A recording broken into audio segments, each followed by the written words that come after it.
Hi, this is AP Stidham of AP As We See It live in Atlanta, Georgia. At the 2025 SEC Football Media Days, we're going to discuss the Vanderbilt Commodores with our very special guest. Joey Dwyer. And Joey, what is your affiliation? I'm with Vandy on SI, the lead writer there, and man, it was a great day. It sure was. It sure was.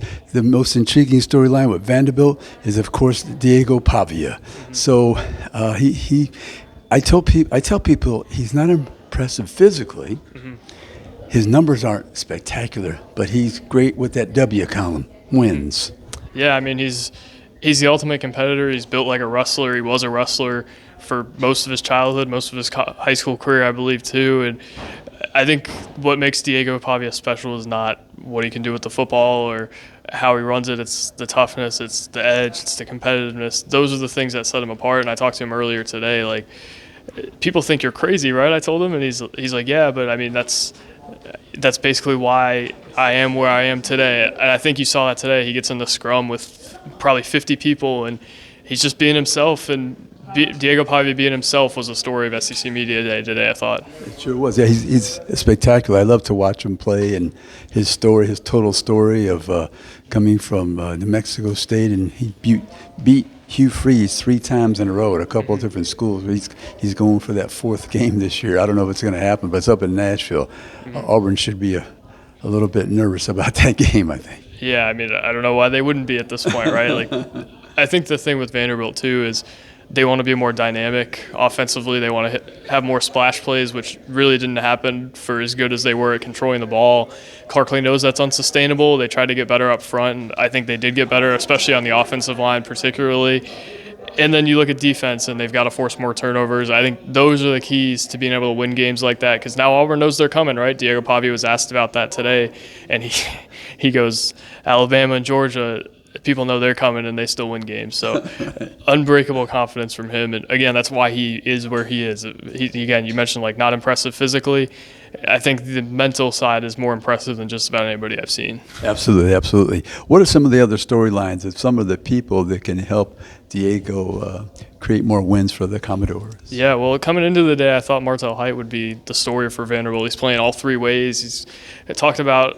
He's getting most of his offseason work in at wide receiver. He's probably their best corner last year. He was an all-SEC returner. He's going to do all 3, and man, if he can be half as good of a receiver as he is a corner, Diego Pavia could have a real weapon there. So we'll kind of see how it develops there. But the offensive line is the story, I think, of the offseason. Clarkley told me a few weeks ago it's the best that he's had throughout his tenure, and really didn't make any.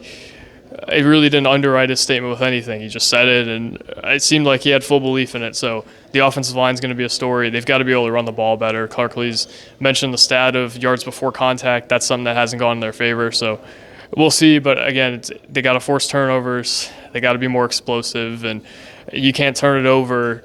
I mean, they're going to turn it over more than 7 times, I would guess. They didn't. Yeah. They turned it over 7 times last year. It's going to happen more, but you got to offset that with other things, I think. Yeah, that was the key last year, no turnovers. That's why they were able to sustain the wins and be in games against Texas and beat Alabama and win the bowl game. And maybe no letdown against Georgia State.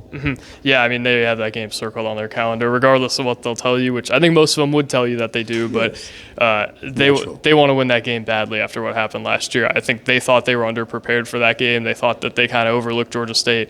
It sure as heck isn't happening again.